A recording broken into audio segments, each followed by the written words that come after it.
staff, we haven't spent a lot of time investigating to the nth degree, doing ridership analysis and so forth in preparing a transit study, because transit hasn't been part of our workload. In last year's council, we didn't dedicate any additional funds towards this project. So over the last year, we've just had some discussions with Bradford as to how their startup system has been going, and also with Barrie, who we were talking with last year, because they've changed their service provider. And that's when you look on page 144, the changes from previous information from last year. Barrie has a better contracted cost, so therefore the cost decreased. There's been, on Friday last week, I did send an email out to all of you trying to give a bit more background and detail of what is included and what isn't, because again, we haven't done 100% of the research that may be needed to do this. We haven't analyzed 100% of all the costs, so we have some in here. The route that we've been talking with the City of Barrie about, and what's in this service level change request, you can see on the route there. When we did our transportation master plan survey, and we did a subsequent survey, which I'll get into the results in a minute, the people wanted to, certainly get along Innisfil Beach Road out to the rec center. That was, one of the #1 places people wanted to get to, is the rec center. The second most popular destination was to get up to the GO station in Barrie for people to go to work. What was really interesting with Barrie last year in September, they changed their routing. And if routing like you see on the map above is implemented, from the Barrie South GO station, if you were to get on a bus in Innisfil, go to the GO station, from that transfer, you can get up to the hospital and up to Georgian College. With the new Barrie routing, you can get, with one transfer from this route, all the way up to the college. And a lot of students would save a lot of money. It might take you a while to get there, but certainly for a single bus fare, it would be cost effective for them. The other end of this, at Park Place that's shown, one bus transfer there gets you to Georgian Mall. And again, for the youth population, where do they want to get to? They want to get to the mall. Some people, the changes out at Park Place with Cabela's and some of the other, Target will be leaving there now, but we'll see what replaces Target. It was just interesting from those two endpoints of this proposed routing that you could get to some of the major places in Barrie with a single bus transfer. So it's attractive, and that's why staff at this point have said our residents, if they want to go shopping, they want to go somewhere, they have to cross the municipal boundary to get into Barrie and to get into Barrie's transit service. So that's what, as an initial proposal here, we've looked at that versus just running a bus up and down IBR, which might cost less, but that isn't the information we got from people as to where they wanted to go. We did do an open house in 2013. We did an online survey back in 2013. That was a relatively comprehensive questionnaire. We had about 268 surveys completed. Prior to that, as part of our transportation master plan, and for the new councillors, if you need bedtime reading, there's a few pages there to read on our transportation master plan. I think you've gotten links online, but it's a weighty document. But in that analysis, we had over 600 respondents concerning transit in that survey. So, between the two, there's likely some overlap, but we've had, 800 responses. That could be deemed a lot or a little. Most recently, Michelle talked yesterday about the put your 2 cents in, and we had 230 some odd respondents to that. And again, there was a transit question in that. The results of the online survey from 2000 is, again, we want to know if you're responding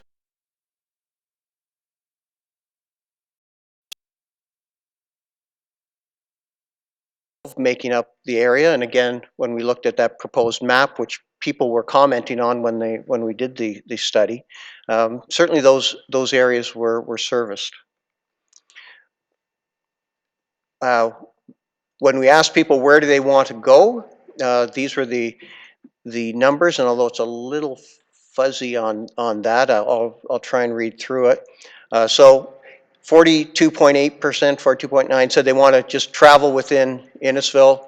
Connected to Bradford, there's only 23%. To the rec complex, we had 50.2% of the response said they want to get to the rec center. Within downtown Alcona, 48.6%.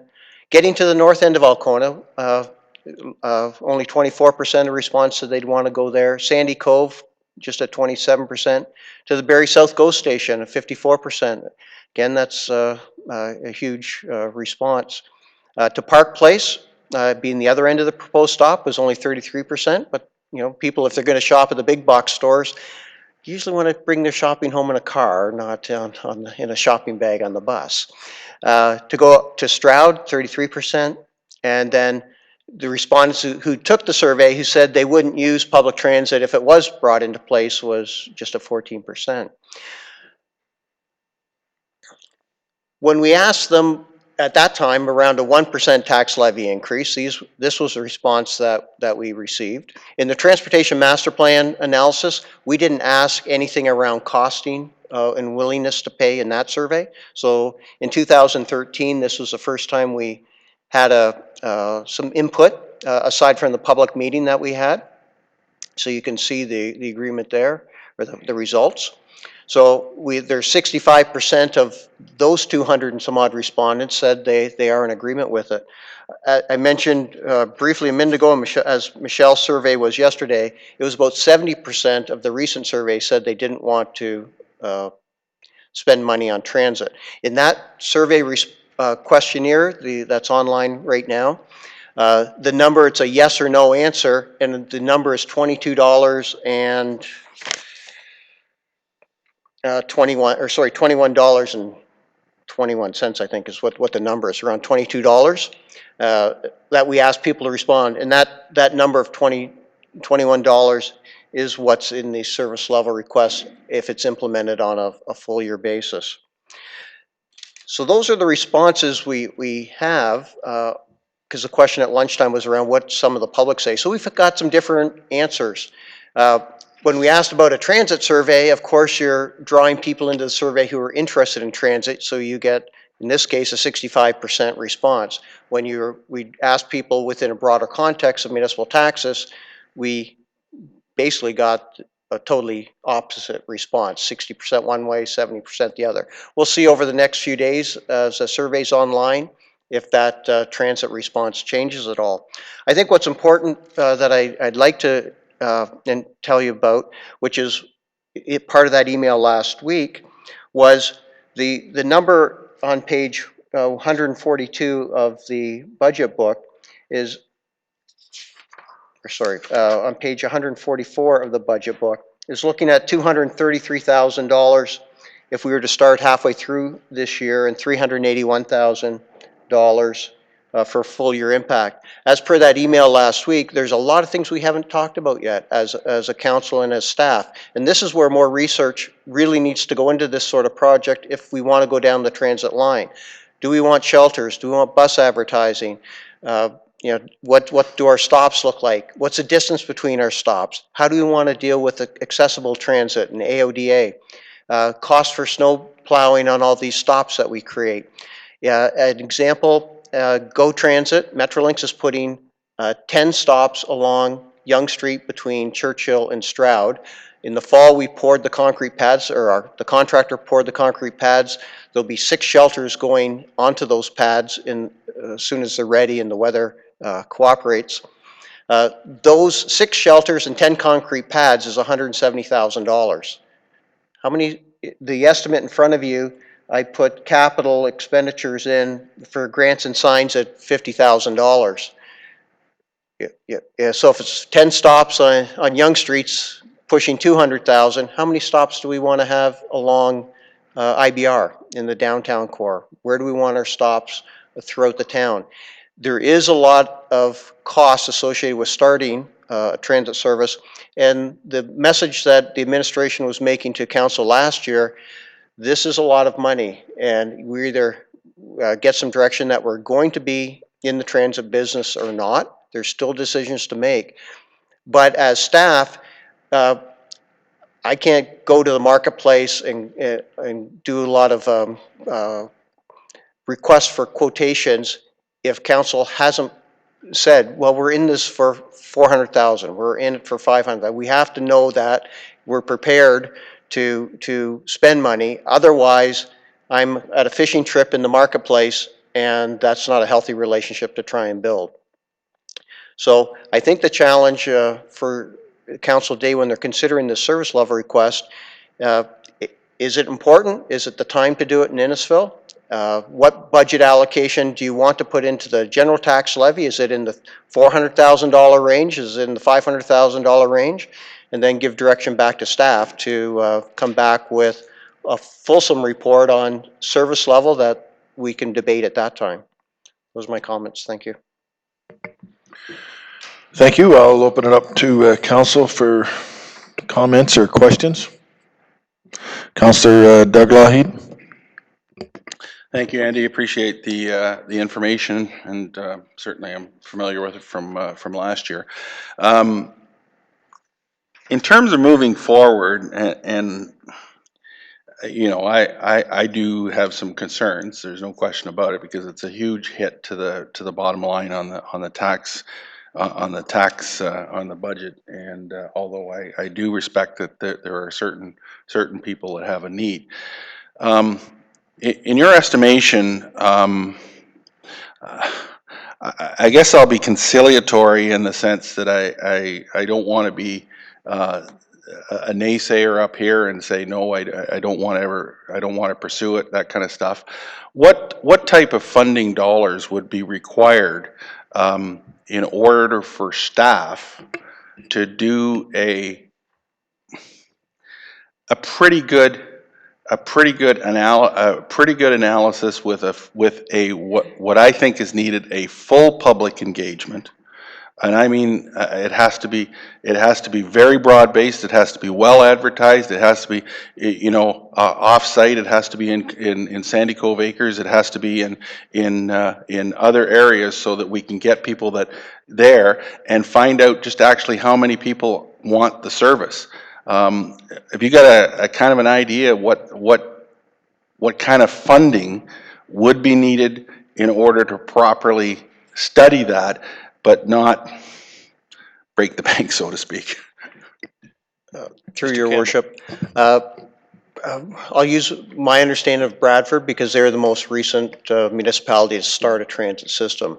They did a number of studies preparing information for council so that they could discuss service levels in a complete way. The Bradford, I believe we're in the $70,000 ranges for the study. The county of Simcoe contributed approximately $50,000 to that study, so there is an offset of funding. If we want to go down this road, part of it is, you know, staff resources. We have no transit knowledge and experts on staff. We would be farming this out to someone who can bring back a fulsome analysis, because they understand all the ins and outs of transit. So at a minimum, I would say $75,000. We'd go to the county and look for some offset of $50,000. So the net cost to us would be in the $25,000 range. That would be an opening recommendation. Deputy Mayor Dolan. Thank you, Your Worship. I'm going to, maybe this will be repeating myself to some of the people that I was on the campaign trail with, but because my opinion hasn't changed. But definitely, you know, I think that jumping into anything right now, just right off the bat, is not, we have a lot of work to do before we can go down this road, and I think that we have to go into it with eyes wide open and make sure that the residents understand the full effect of it. There's a few assumptions that have to be made right off the bat, and the first assumption is there is there's no transit system in North America that, that can operate without being substantially subsidized by the taxpayers. That's a given off the bat. And I don't think people understand that. When I read surveys or things online, I think people think of the cost as a transit as the amount they put in the fare box and not the amount it actually costs.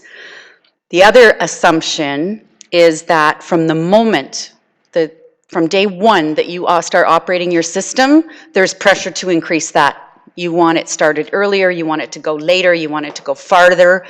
Bradford wasn't 2 months into their transit when they had to extend their hours.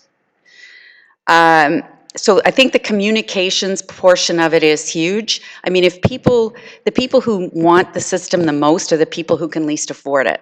So I think that those people need to understand, everybody needs to understand the full cost implications of a transit system and what happens with it. The other thing that troubles me a little bit is this whole concept of, okay, you've got a business, you've got, let's say, I'll pick on Sobeys in Alcona. So they pay significant taxes here in Innisfil, and we are we're taking their taxes to provide people a service to go out of the municipality and shop elsewhere. And in Bradford, that's not the case. The whole concept behind the Bradford transit system, because they don't run to the GO train station. They have a different service that goes there. But the whole concept behind their transit system is to take the people that live in their municipality to where their stores are in that municipality. So it was to get their people to shop in their stores. So that's a bit of a misconception. The other communications that have to take place is that with Parkbridge, which already offers a service to their residents. So that should take place, not just the GO train station, but the GO bus stations on the line. There should be, and as I understand it, and I don't profess to be an expert, but I did have some conversations with Bradford, and they get some kind of a subsidy from Metrolinx or GO Transit to bring people in there. And the other thing is there's a bunch of other models to look at. Well, I'm not even going to go into the fact that, you know, there's people who you're going to be charging for this service and it's not available to them. Not unlike how Ontario as a whole screamed out when the provincial government talked about putting 5 cents tax on somebody up in Temiskaming so that Toronto could have a subway, increase their subway station. It's not unlike we screamed that we didn't want the 1% sales tax increase to pay for Toronto's subway system. Is no different than people not wanting to pay for a service that is not available to them. However, how they overcame that in Bradford and other communities too is their taxi to go. So there is a service available for people in Bond Head to get to a Bradford bus station, and although it's never been used, it's out there, but it was out there, put out there to appease the people who were not on the service. But the other thing I'd like for us to look at, other than just what we call a traditional transit system. And I think it was Councillor Lougheed who told me about this, and I think it was up in Meaford area. Yeah, Midland Penetang, where they sit down and they have consultations with the cab companies. Of course, the cab companies are not going to want a transit system, right? So the cab companies, even if it's a subsidy by the town, or even if it's a negotiated settlement that you have, okay, if you want to go to the GO train station, it's, you know, $5. If you want to go to Georgian College, it's $8. If it's a negotiated rate in zones, so they have zone A, zone B, zone C, so you can, and then you're going to get, it's going to be from your house, it's going to be when you want to go there, because of course the buses never go where people want to go at the time they want to go. And that's guaranteed. What you're going to hear from the moment it starts is, well, I would take it if you started an hour earlier, or if you went a block farther. And then it just becomes, uh, um, it just becomes a area that becomes uncontrollable. So yes, I would say yes to to doing a more in-depth study on what people need by people who understand these things, as opposed to a pilot project that we operate for a little while and then say, you know what, we got 6 riders on this bus, this is crazy. But you can guarantee you, if you try to cancel it, you'll have those 6 riders and their friends and their families here saying, please don't cancel the service. So it's a huge step, and I don't want it to be off a cliff. I want it to be on solid ground, and if we do move forward in that way, that we move forward in a sound, thoughtful way. Thank you. Okay, Councillor Rossetti. Thank you. I just wanted to give my 2 cents worth input into this. I think, I don't know where to start. I'll start with the percentage. In the previous study, 30% somewhat agree, 35% strongly agree. It'd be nice to know what was the sampling size of that study. The current 2 cents worth is 275 people, and although, so that's a small portion, 275 out of 36,000 population. So I don't think that we can, those are good examples, but they're a good starting point. I think at some point we need to take a stand and take a look at our community and how do we get people to employment areas. My granddaughter stayed with me. We weren't buying her a car. She couldn't get to Georgian College and she couldn't get to a job. So she had to leave her home. Maybe that was a good thing. So, or she'd still be with us. But I had to personally, one day, only one day in town, go without a car, which was shocking.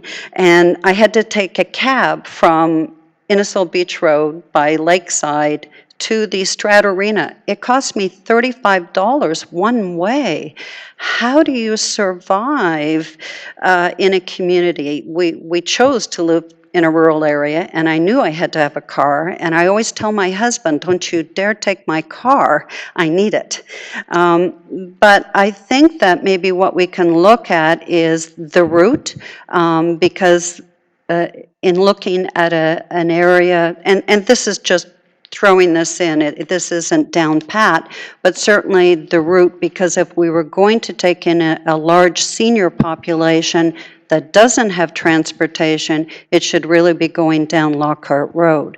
There may be an opportunity with places such as Park Bridge, other businesses, to explore some partnerships where maybe they would be willing to put in some funding by diverting from their current busing. Having said that, I will share with you that the bus that's in Sandy Cove Acres is poorly used and is never filled. And Sandy Cove hires a school bus to take residents around, and at $7.50 a return trip. So if seniors can afford that, I would think that, we need to look at costs. So,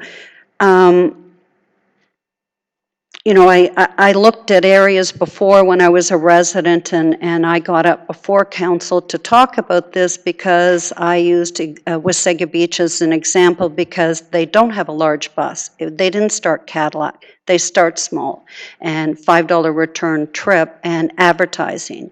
When I was canvassing, I knocked on every door in my ward, so 2,574 doors I know personally, and I did ask residents about transit, how important it was to them. I didn't keep a going log, but I would say 60% were in support of it. However, I had no figures to give them on what it would cost them, because as our lone resident who came forward said, we need to find a way to take this out of our budget that it's not going to impact them as well. So I am concerned with our current budget. I'm concerned with coming on the first year. I like the fact that this is up. I think it's too important to not discuss it, to not look at. That's my input. Councillor Bill Lahit. I got to echo what Lynn has said. This has been here before. I don't believe that all the taxpayers of Innisfil want to pay for a bus when they don't have a bus service. I do agree that Sandy Cove, Alcona, Stroud probably really could use it. But again, we're sending our money into Barrie. It's not staying in Innisfil. And we will cost our businesses money. Right at the far end, Councillor Nickel. Thank you. Just a few points, obviously. Looking at the report there, the way the transit proposal is set up, the price obviously is much better than the original that came to council in the last term. I do see a value in increasing services, but we all, as taxpayers, have supported the IRC and the IBR, but the way the proposal is right now, it doesn't seem viable, and it doesn't broadly serve the majority of the residents of Innisfil. Obviously, we have a unique geographical area, so we can't service everybody. The planned routes that are on there right now duplicate existing Metrolink bus routes, so there already are bus routes that we'd be going right over top of. Speaking to a former councillor from Bradford, Bradford actually had to increase their hours just to try to attract more ridership and getting the students. And as Deputy Mayor Dolan said, the taxi to go in Bondhead is still not being used whatsoever. So the Bradford ones are empty quite often during the day. Our online survey that we discussed, 80% of the residents were from the area that this bus route would actually service, and 60% of them said no, that they weren't willing to take on any extra cost for transit. And the previous survey, from what I read there, was 800 people responded that they were looking for transit, and that's out of the 32,000 residents. So that's less than 0.025% of the residents. So the very least, we have to look to defer this till the 2016th, and maybe look at the transit study if we can get some funding from the county to finally put this to bed at once and for all. It may be something in 2 to 3 years, maybe a viable option, but I think at this time it's just too much of a burden on the taxpayers. Thank you. Councillor Payne. Just to remark or to sort of follow up on what you were saying, Councillor Dolan, the Sandy Cove bus, it's not being to full capacity. We do have it. It does take them to different places. It does not go to any bus stops for Barrie Station. It goes to different locations, but they have a very small time limit. And the reason the buses aren't full is because the people want to go and shop. You can't go to a store and be there for 20 minutes. I know I can't. So they just want to have, the flexibility. They want to have the opportunity to go out for the day and not be having to be bussed home in another 3 hours.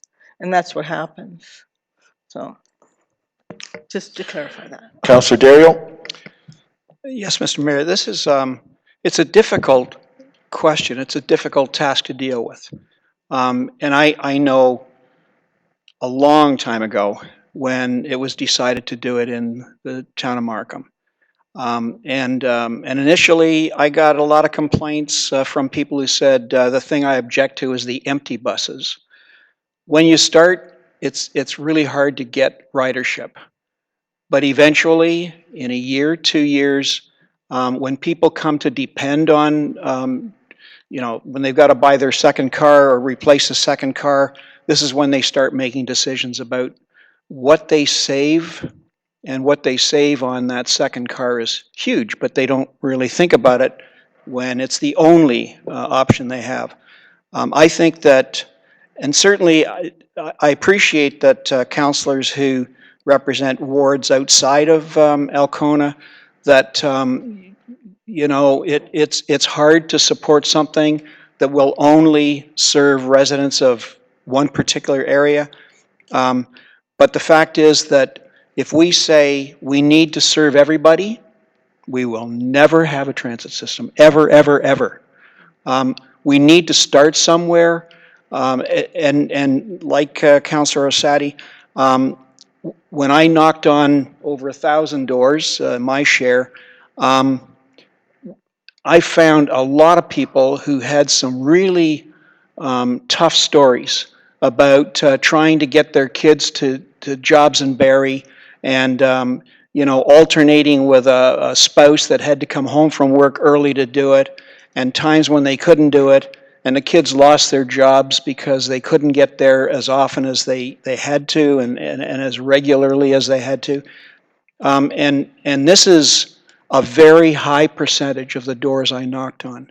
And so I just feel that we've got an obligation to do something, and we have to start somewhere. And if we start in the area, as Markham did, where you have the largest population, and yeah, you take a knock outside of that area until you see what it's achieving. And it's more than jobs. It's more than the rec center. I mean, the utilization of the rec center is suddenly really different. Things that I can't talk about, where there are potential savings to us in other areas if we can get people to other facilities. There are more benefits than we can talk about here. If you listen to some of the people who need this service and are relying on us to find a way to deliver this service, I think it's really, really important that we start somewhere. And Alcona, which provides us the greatest opportunity for ridership, for building ridership, which then reduces cost enough that we can begin to extend that ridership into things like peak period services and things, at the very least, as a starting point. Once we build that ridership over a year, 2, 3, but I think we really, really need to start. And if you could hear some of the stories that I heard at the door, you'd understand we have to start it. Thank you. Councillor Ossati. There was just one other comment. For the 22 years that I've lived in Innisfil, I've not had children in school here, but I've always been willing to pay school tax because for the families that do. So I think it's also helping residents to understand that although it may not, be in their area. So it was just. Mr. Campbell, I think what I would like to, I guess, see is going along with what was suggested by Councillor Lougheed. I think we need to get communication out there and have public meetings at different locations throughout the town to get a yay or nay on this ridership and explain to people what this will cost, and are they willing to come forward? Because I know that Barrie, you see the buses in Barrie, a lot of them are empty most of the time, and I believe what Deputy Mayor Dolan said is true, that transits are one of the biggest losers in money of anything. But I certainly think that we owe it to the community that we show some effort in putting this out for them to make a suggestion to us of how they would like to see or what they would like to see.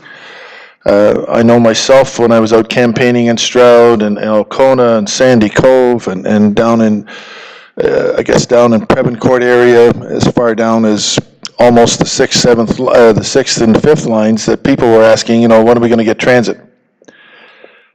And I know when I ran in 2010, that was one of the things that I suggested on my campaign at that time, that we need transit in this community. I don't think there's a lot of people that want to go to Barrie to shop as far as, as going to Sobeys and that. But I think people need a transportation system that at least they can get to Sobeys, or they can get to No Frills, or they can get to the rec center. They can get out to Shoppers Drug Mart, or they can, go to the library, whatever. Kids and the youth in this town, there's no jobs for the kids. And that was one of the things that they asked. when are we getting a transportation system that can move us into the Barrie area so I can at least apply for a job and have a transportation system that can get me there and back home? Or go out to a show. I don't see it as being something we just forget about. I think it's something we have to certainly put our foot forward and do the best we can to come up with a solution and to get out to the public. And if the public does not want to have input in this, then I think, they're giving us the answer. They don't want it. I think we approach the county and get funding from them. And if we have to put some money in ourselves to carry out the survey, I strongly agree with that. But I think we owe it to the residents to at least go out and make some commitment to them. Thank you. Deputy Mayor Dolan? Thank you. I could support going forward and getting the expertise required to, well, if, and Mr. Campbell we don't have anyone in-house. We don't have people in here that are transit experts. We need, because the only thing that will kill the bus service as quick as it starts is if we do it wrong and nobody rides it. Then it's gone and it won't come back to the table. So making sure we have it right, because empty buses cost a lot more than full buses. The less you use it, the more it costs. So, and the other reason is if we start a pilot project, we're not eligible for the provincial gas tax money that we could get, and there's no startup costs, but there is this money at the county that we can use, that ESSA tapped into and Bradford tapped into to do their studies. So I think if we can do that, and then when you ask the question at the door, it's not, would you like transit service? Everybody's going to say, well, sure. It's going to be, how much are you willing to pay for transit service? And that's the question, not do you want it, how much are you willing to pay for it? And if we get that answer and we can move forward, great. If we can't, well, we've done our due diligence and we can show people the due diligence that we did. But to just say, okay, let's just, put a bus, and I know there was conversation around using school buses and shuttle buses and all that, and you can't. AODA rules all transit systems. I know Perry Sound's in a muddle right now because they've got a transit system there, and their provider that they source out, their buses aren't handicapped accessible, and they have to be.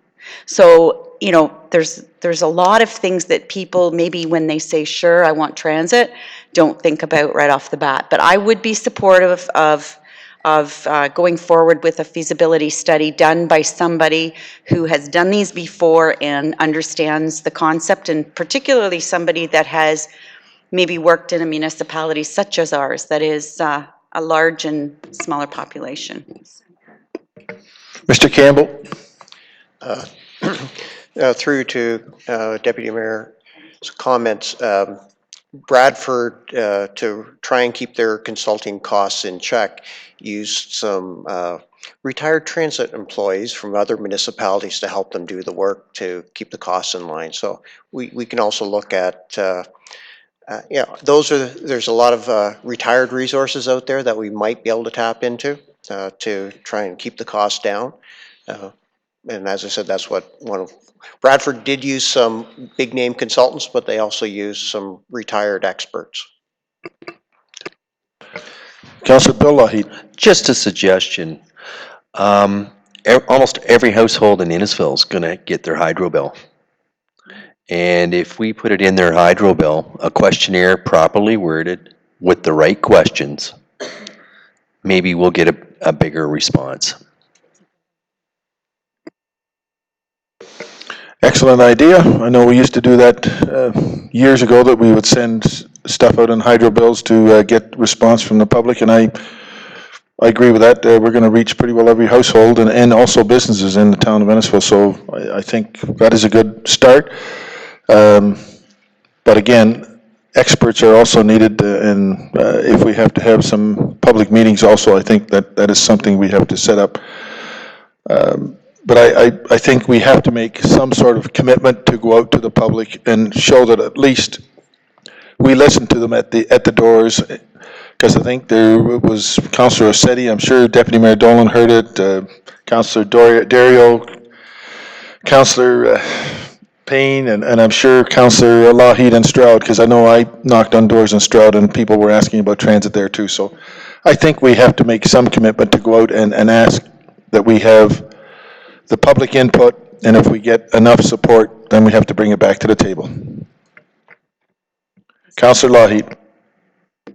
Thank you, Your Worship. Just on a move forward basis, I've sat here and talked to my colleague next door, and when we move to the motion stage, I have written out something that reflects my comments, and I think many of the comments in terms of moving forward, in terms of a feasibility study and that kind of stuff, of getting more or less getting a report from Mr. Campbell.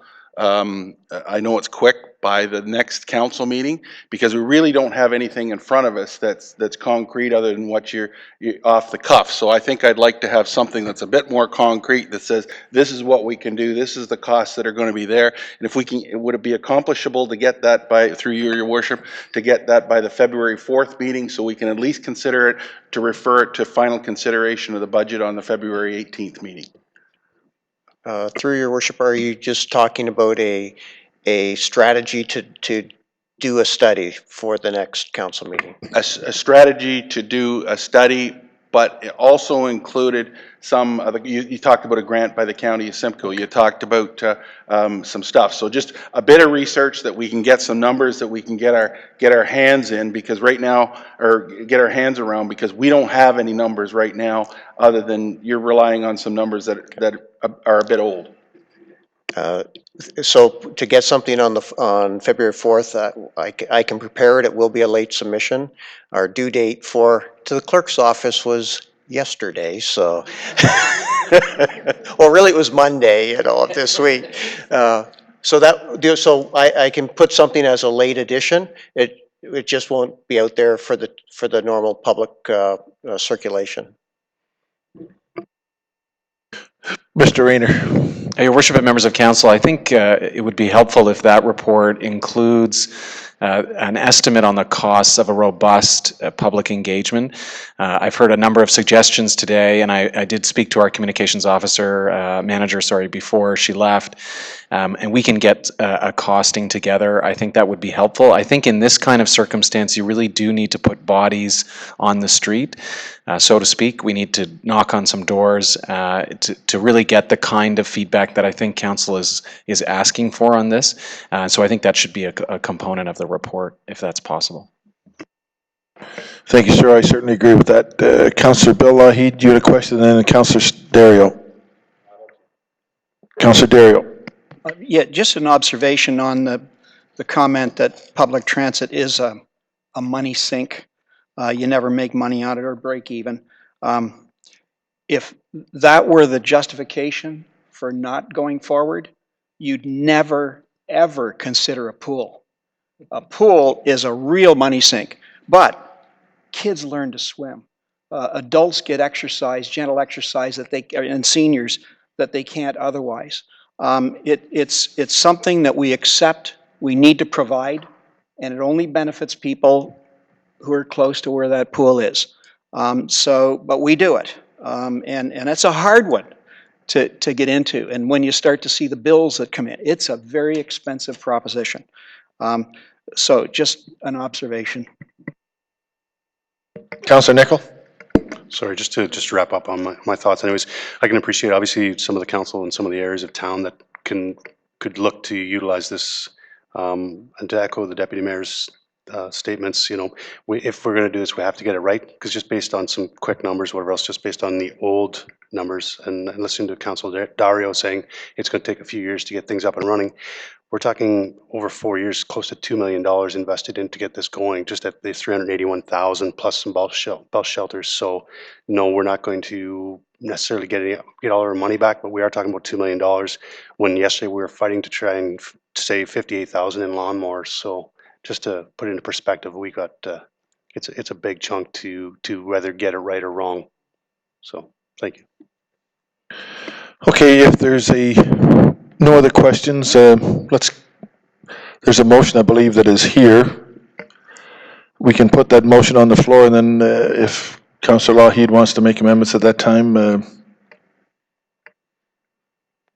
would you like to make those amendments prior to this?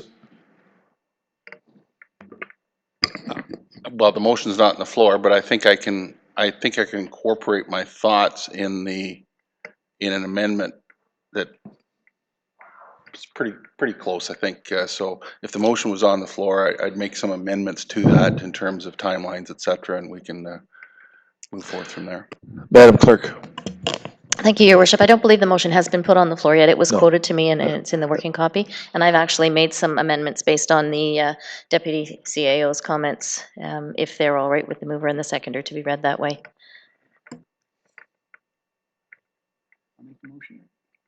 Go ahead.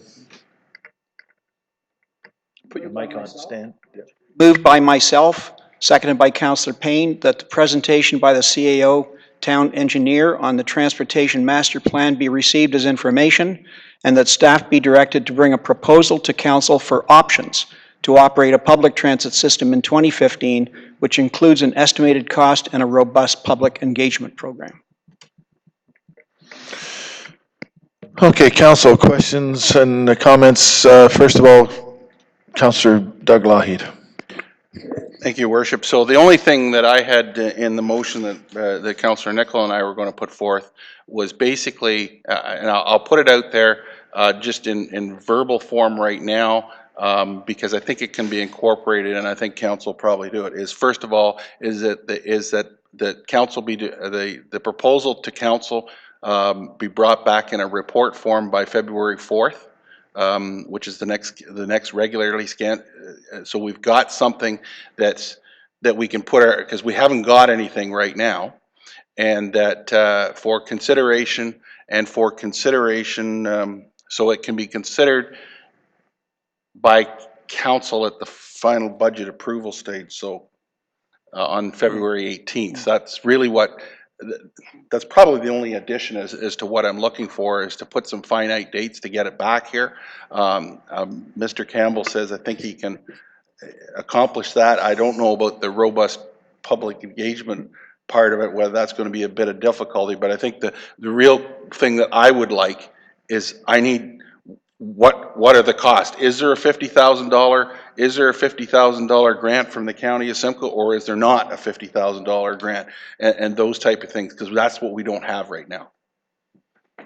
So I don't know whether that can be incorporated in an amendment, or if I do an amendment, or just in a friendly amendment to incorporate those things in yourself. I agree. Mr. Scorbhudge. Thanks, Your Worship and members of council. I see a couple of minor edits that are required. First, the second paragraph in the original motion actually is directing staff to bring a proposal to council for options to operate a system in 2015. I don't think that's the intent of council. I think the intent of council is to have an investigation of options for council to consider as part of a future transit system. But the 2015 operational component, I think, is something of a misnomer, because I think you heard from the Deputy CAO that there really needs to be a full-blown study of this to actually make sure that it's a thoughtful approach. So I'm going to suggest to you that in 2015 you're not going to be operating a transit system. And if you leave that in there, I think it's going to send the wrong message to the public in terms of their expectations. The second thing is, it appears that the town engineer has already received a promotion, and so I'm not sure if that's correct. And the last thing is that as far as the consultation exercise, keep in mind that you actually have a number of consultation exercises on the go this year. So I'm going to suggest to you that as part of the strategy, what your administration really needs to do is to take a look at how effective we can be in terms of this consultation exercise, because you're going to have a strategic planning exercise underway. You've got an official plan exercise that's underway. You have an additional consultation in terms of the Parks and Master Parks Recreation and Cultural Plan that's underway. So the worst thing that can happen is that you're going to end up with fatigue in the community in terms of when's the next one coming out. So I think what we collectively need to do is to step back and take a look at what's the best way to strategize around engaging the community on this initiative so that, again, we're not tripping over each other and that you're getting a much better response as opposed to sort of a haphazard response through different channels. So when we do come back, I'm going to suggest that we will take into consideration how we can effectively leverage the dollars that we're spending to consult in the public domain so that we can get the right answers at the appropriate time.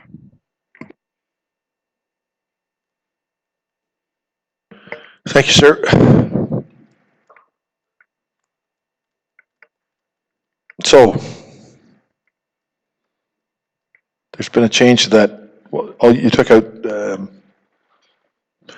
Madam Clerk. Thank you, Your Worship. I've taken some liberties. I've put those revisions into the original recommendation prematurely. And I can actually add the wording from Councillor Lougheed's amendment in there with the consent of the mover and the seconder, I think. Is the seconder, mover, or seconder and the mover agreeable to add Councillor Lougheed and Nichols? Okay.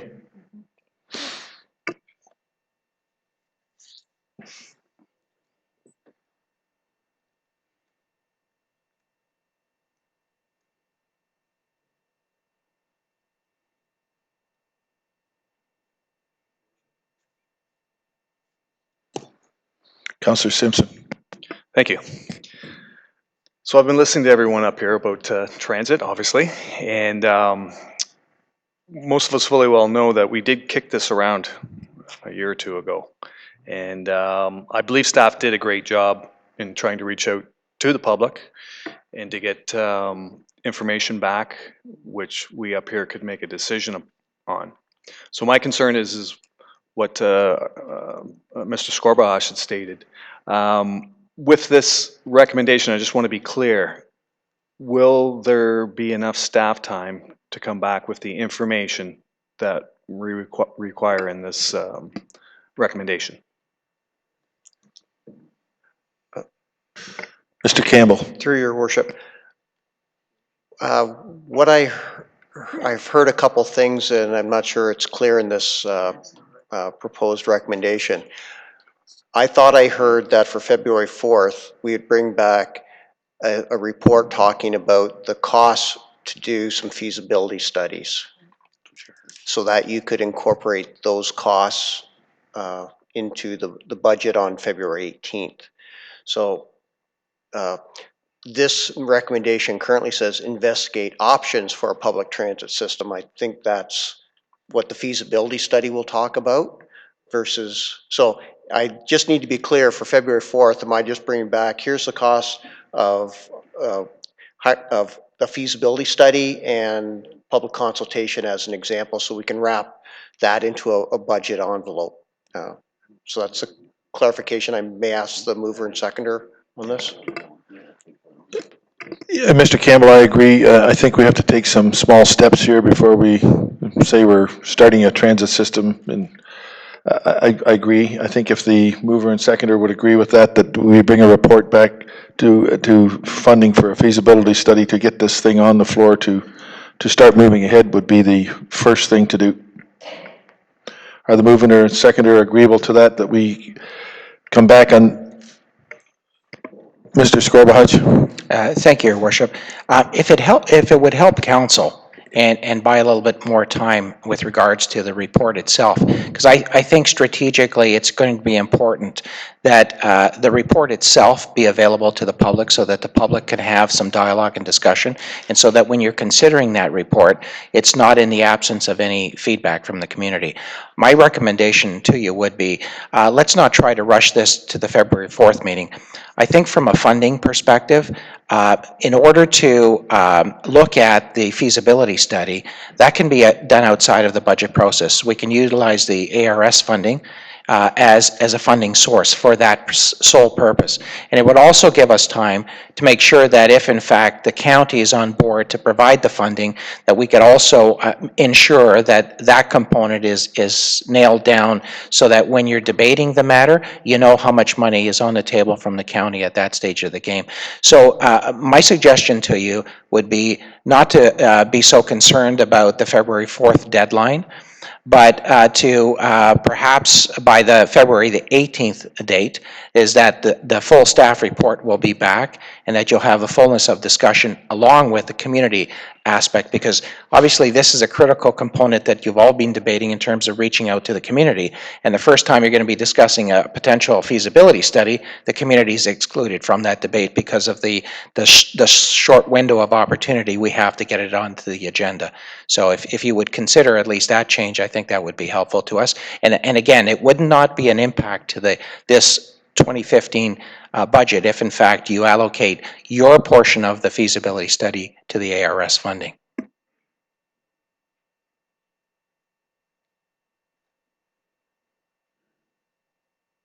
We'll let the clerk work around this, and then are there any questions? First of all, will the mover and seconder go along with what is recommended here? Because we're rush here, so February the 18th, everybody's happy with that? Okay. Sorry, Your Worship, I just wanted to capture all the language that the CAO was bringing forward, if I might ask for assistance. Your Worship, if I might, so what my recommendation would be is that it would read that staff be directed to bring a report to council which investigates costs for a feasibility study, brackets options for a public transit system, close bracket, estimated cost and timing for, and eliminate and costs, for a robust public engagement program to be reported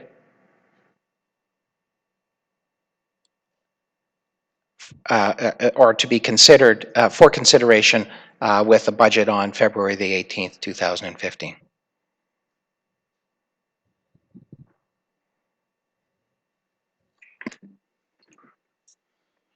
Boy, am I glad we got you here.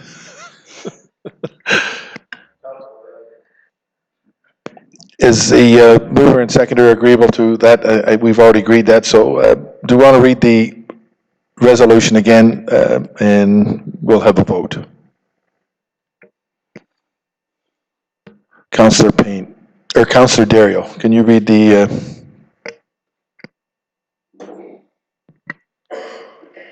That the presentation by the Deputy CAO Town Engineer on the Transportation Master Plan be received as information, and that staff be directed to bring a report to council which investigates costs for a feasibility study, options for a public transit system, estimated cost and timing for a robust public engagement program for consideration with the budget on February 18th, 2015. Councillor Simpson. Thank you, Your Worship. Through you to Mr. Campbell. So again, my question is this something that you can do in your in that time frame? Through your worship, given we're just trying to block out and investigate what consultants might be out there and get some estimated costs from them, this isn't a complicated report, because this is really about what's the cost to get to that next step of a feasibility study and public consultation. So I will be able to prepare a report like this. Any other questions or comments? Okay, I'll call the question. All those in favor? That motion is carried. Thank you very much.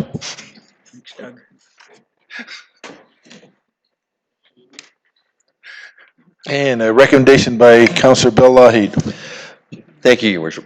Moved by myself and seconded by Councillor Richard Simpson that the committee rise and return back to the formal council session to receive a report on the proceedings of the committee of the whole. Thank you, Council. You've heard a recommendation. Are there any questions or comments? Seeing or hearing none, all those in favor? That is carried. Okay, now consideration of adoption of recommendations from the committee of the whole. Recommendation by Councillor Ossetti. Moved by myself, seconded by Deputy Mayor Lynn Dolan, that the recommendations of the Committee of the Whole for the special capital budget meeting of January 21st and 22nd, 2015 be adopted as resolutions of council. Council, you've heard that recommendation. Are there any questions or comments? Seeing or hearing none, all those in favor? That's carried.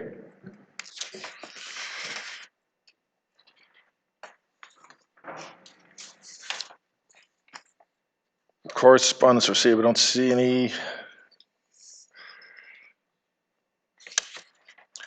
Bylaw to confirm the proceedings of council on January 21st and 22nd of this year.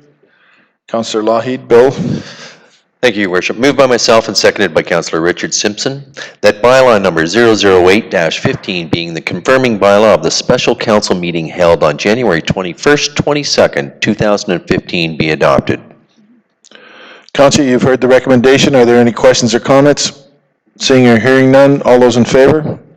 That is carried. And the favorite one? Councillor D. Lougheed, please. Yes, I like this.